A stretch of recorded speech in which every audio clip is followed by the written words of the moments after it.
اگر کوئی شیعہ مولوی کہہ رہا ہے کہ سنیوں کی بات نہ سنو صرف ہماری بات سنو، وہ جھوٹ کہہ رہا ہے۔ اگر کوئی سنی مولوی کہہ رہا ہے کہ شیعوں کی بات مت سنو صرف ہماری بات سنو، وہ جھوٹ کہہ رہا ہے۔ قرآن کہہ رہا ہے یستمعون القول، اس وقت تمہیں حق ملے گا کہ سارے مذہب کی ریسرچ کرو، تب پتا چلے گا حق کہاں ہے باطل کا۔ السلام علیکم، کمپیریٹو اسٹڈی کی ایک اور ویڈیو کے ساتھ حاضر ہیں۔ آج کا جو ٹاپک ہے وہ ایک حدیث ہے، اور وہ حدیث یہ بیان کی جاتی ہے کہ امام حسن نے 120 شادیاں کی تھیں۔ اسلام کے کچھ علماء ایسے ہیں جو اس حدیث کو صحیح مانتے ہیں اور ان کے پیچھے ان کے دلائل ہیں۔ اسی طرح اسلام کے اندر کچھ علماء ایسے بھی ہیں جو اس حدیث کو من گھڑت مانتے ہیں اور ان کے پیچھے ان کا اپنے دلائل بھی ہیں۔ تو اس ویڈیو میں ہم عالم اسلام کے مختلف علماء جو مختلف فقہ سے تعلق رکھتے ہیں اور اتھینٹک علماء ہیں، ان سے ہم جاننے کی کوشش کریں گے کہ اس حدیث کے پیچھے کیا لاجک ہیں، کیا دلائل ہیں۔ تو آئیے سب سے پہلے ہم چلتے ہیں مفتی طارق مسعود صاحب کی طرف، جو کہ جامعہ رشید کراچی کے اندر ایک پروفیسر ہیں اور کم از کم جو 2 کتابوں کے جو ہے وہ مصنف ہے۔ بدایہ و نہایہ تاریخ کی بڑی مستند کتاب ہے، ترنی اس میں 120 شادیوں کا لکھا ہوا ہے۔ باقی حضرت حسن نے یہ 120 شادیاں کیسے کیں، 4 سے زیادہ تو جائز ہی نہیں ہے، تو وہ طلاقیں دے دے کے کرتے تھے۔ ایسا بھی ہوا ایک مجلس میں 4 شادیاں کی انہوں نے اور 4 کو طلاق دی، پھر 4 شادیاں، ایسے بہت کیے انہوں نے۔ رہا یہ مسئلہ کہ اتنی طلاقیں دینا شریعت میں پسندیدہ ہے یا نہیں ہے، تو طلاق دینا شریعت میں پسندیدہ نہیں ہے۔ جمہور صحابہ کا یہی مذہب ہے۔ حضرت حسن یہ اس لیے کرتے تھے کہ لوگ خود اپنی بیٹیاں ان کو نکاح کے لیے پیش کرتے تھے۔ لوگ یہ کام کیوں کرتے تھے؟ اس لیے کہ وہ کہتے تھے بھائی حضرت حسن کا ارادہ نہیں ہے نکاح کرنے کا، وہ لوگ کہتے تھے بس آپ کر لیں، کیوں؟ تاکہ ہماری رشتہ داری محمد صلی اللہ علیہ وسلم سے جڑ جائے، بے شک آپ بعد میں طلاق دے دینا۔ وہ فخر کرتے بھائی نبی سے رشتہ داری، تو اچھے خاندان میں رشتہ داری کی جس کو قدر ہوگی اس کو یہ فلسفہ سمجھ میں آئے گا، جس کو نہیں ہوگا وہ کہے گا یار یہ کیا ہو گیا۔ یہی وجہ ہے کہ حضرت علی رضی اللہ تعالیٰ عنہ ایک دفعہ کوفہ کے ممبر پہ کھڑے ہو گئے اور لوگوں سے ڈانٹ کے خطاب کرنے لگے کہ لا تزوج الحسن، میرے بیٹے حسن سے اپنی بیٹیوں اور بہنوں کا نکاح مت کیا کرو، فإنہ مطلاق، یہ طلاق دے دیتے ہیں۔ حضرت علی کو اس پہ تھوڑا سا کہ یہ طلاق کیوں دے دیتے ہیں، ان کو پتا تھا یہ طلاق دیتے ہیں ان کو دوبارہ رشتہ مل جاتا ہے، تو لوگوں سے کہنے لگے کہ ان کو رشتہ مت دیا کرو۔ اور دوسری بات یہ کہ وہ جب طلاق دیتے تھے تو آج کل طلاق کے بعد عورت کو نقصان ہوتا ہے، حضرت حسن جب طلاق دیتے تھے عورت کو فائدہ ہوتا تھا، اتنی دولت دیتے تھے اس کو طلاق کے وقت، 100 باندیاں دی ہیں طلاق کے وقت۔ یہ مفتی طارق مسعود صاحب کا موقف تھا، ان کے پیچھے انہوں نے دلائل دیے۔ اسی ویڈیو کے ریاکشن میں مرزا محمد علی انجینئر صاحب نے بھی اپنا موقف پیش کیا، جو کہ جیلم سے ہیں اور جیلم کے اندر قرآن و سنت کے نام سے ایک اکیڈمی بھی چلا رہے ہیں، اور کم از کم 20 ریسرچ پیپر انہوں نے لکھے ہوئے ہیں۔ سیدنا حسن ابن علی، ان کے اوپر یہ جو واقعہ 120 شادیوں والا ہے اور کثرت ازواج والا اور زیادہ طلاقیں دیتے تھے، یہ بالکل جھوٹی تاریخ ہے جو اس شخص نے بیان کی ہے۔ پتہ نہیں اب ان کے مقاصد کیا ہیں اس کو بیان کرنے کے۔ آپ نے اگر اس کی سچائی سمجھنی ہے تو میں آپ کو مشورہ دوں گا آپ خلافت و ملوکیت پڑھیں، تو آپ کو پتہ چل جائے گا کہ حضرت حسن پہ یہ جھوٹ باندھوایا کس نے، کسی نے تو گھڑا نہ بیٹھ کے، اور پھر اس کو جسٹیفائی کر رہے ہیں جی وہ عورتیں بڑی یعنی خوش نصیبی محسوس کرتی تھیں کہ خاندان رسول سے ہمارا رشتہ ہو جائے، اور حضرت حسن طلاقیں بہت دیا کرتے تھے، مولا علی نے جو ہے وہ کوفے میں اعلان کرا دیا تھا کوئی اس کو اپنی بچی نہ دے، پھر بھی لوگ، یار آپ اندازہ کریں کہ کس لیول کی آپ حضرت حسن ابن علی کی توہین کر رہے ہیں ان انٹینشنلی۔ یہ ساری باتیں میں آپ کے بارے میں کروں تو آپ کو کتنا برا لگے گا۔ اور ابو داؤد ترمذی میں حدیث ہے کہ اللہ تعالیٰ کو حلال چیزوں میں سب سے زیادہ ناپسند طلاق ہے۔ حسن ابن علی سے آپ یہ ایکسپیکٹ کریں گے کہ وہ 120 شادیاں کریں گے اور اس میں سے یعنی 116 کو تو طلاق دی ہوئی ہے نا انہوں نے، وہ کہہ رہے ہیں 1-2 دن رکھتے تھے چھوڑ دیتے تھے۔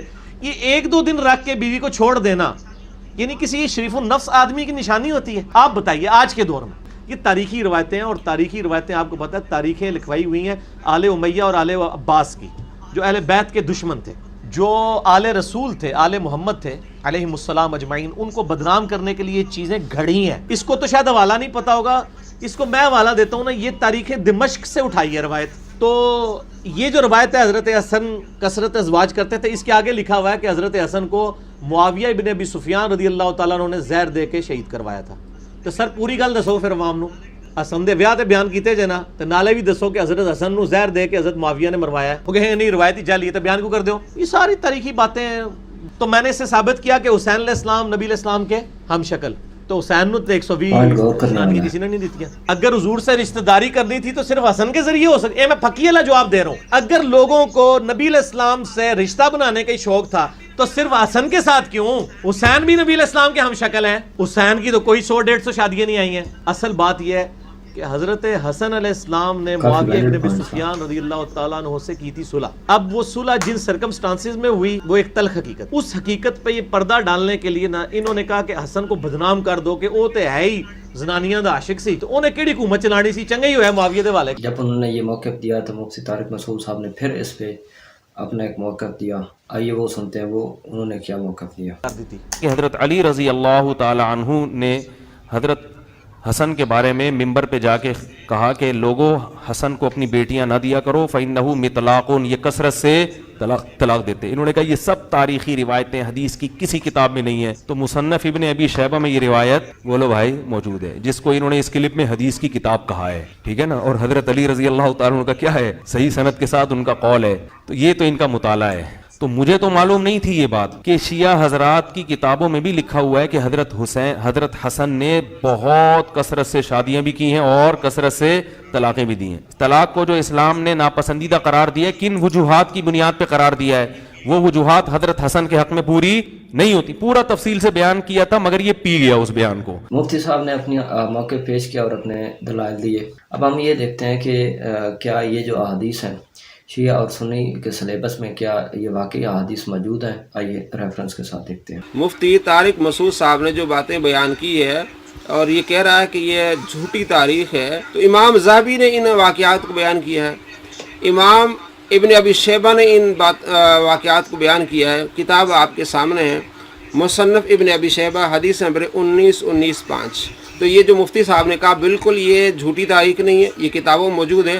مصنف ابن ابی شیبہ سے 19-5. اسی طرح علامہ مزی کی کتاب ہے، علامہ ذہبی کی کتاب ہے، علامہ ابن سعد کی کتاب ہے.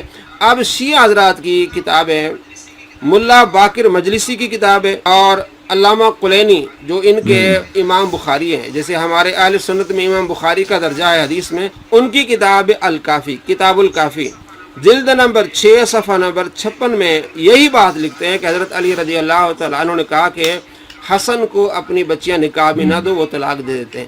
بے آئینی وہی بات لکھی ہے. اور اسی کتاب الکافی میں لکھا ہے کہ حضرت امام حسن رضی اللہ تعالیٰ عنہ نے 50 عورتوں کو طلاق دے دی.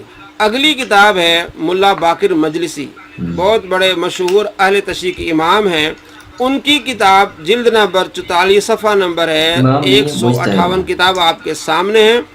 کہتے ہیں کہ حضرت حسن رضی اللہ تعالیٰ عنہ نے 250 عورتوں سے نکاح کیا. تو یہ وہ حوالہ جات ہیں جو کہ عالم اسلام کی کتب کے اندر درج ہیں اور ان میں یہ احادیث جو آئی ہیں اس طرح سے آئی ہیں. یہ حضرت حسن نے کوئی 250 شادیاں کی تھی، یہاں تک روایت ایک میں ملی ہے. ان روایتوں کا کون ضامن ہے؟ جنہوں نے زیادہ کی ان کا نام نہیں لیتے کیونکہ وہ ان کی پارٹی کے ہے نا سمجھے جاتے. حضرت مغیرہ بن شعبہ رضی اللہ عنہ کے جب آتا 1000 عورت کی انہوں نے اور 300 کنواری عورت کا پردہ چاک کیا، اس کا نہیں ذکر کرتے. حالانکہ صحابہ کرام کے حالات پر جو بھی کتاب ہے اس میں حضرت مغیرہ کے بارے میں یہی لکھا، مگر چونکہ وہ حضرت معاویہ کے ساتھ مل گئے تھے ان کا یہ چھپا لیتے ہیں، حضرت حسن کے پیچھے پڑے ہوئے. جنہوں نے نام لے کر بھی لکھی ہے نا عورتیں اور ان سے اولاد 18-19 کے قریب تک ہی بس لکھی ہے، اس سے زیادہ کوئی نہیں. یہ ثابت ہے یا یہ بھی بس یعنی کہ نہیں ہے، یہ بھی ایسے بیٹا جنہاں کا محاذ جیسی بے ثابت کرو بے حسن حکومت کابل سی، یہ تیاش آدمی عورتوں نے جھوٹے پروپگنڈے کر کر کے پوری سلطنت پھیلائے. بے حضرت معاویہ اگر اس کو حکومت کھوئی ہے تو کھونی چاہیے، تو کو حکومت کرنے تو کا. تو یہ تھے مفتی مولانا اسحاق صاحب جن کا اپنا ایک موقف تھا. یہ بیسیکلی فیصل آباد سے ہیں، وحدت امت پہ انہوں نے بہت کام کیا. ارشد قادری صاحب ہیں اور کم از کم یہ 400 کتابوں کے مصنف ہیں. ان کا اس کے بارے میں کیا موقف ہے آئیے وہ سنتے ہیں. یہ بیسیکلی بریلوی مکتب فکر سے ان کا تعلق ہے. حضرت حسن ابن علی نے کتنی شادیاں کی؟ تاریخ کی بات کتابوں میں ہے کہ آپ بہت نکاح فرماتے تھے اور 100 تک شادیاں کی. تو مولا علی فرمایا کرتے تھے کہ حسن سے اپنی بیٹیوں کے نکاح نہ کیا کرو، یہ چھوڑ دیتا ہے.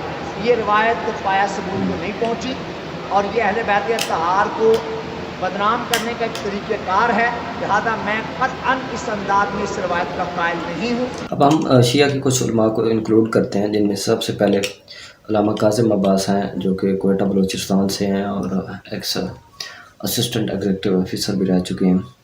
شیعہ کے مستند علماء میں سے ان کا شمار ہوتا ہے. آئیے ان کا اس پہ کیا رائے ہے وہ ان سے لیتے ہیں. مغیرہ ابن شعبہ جیسے ملعون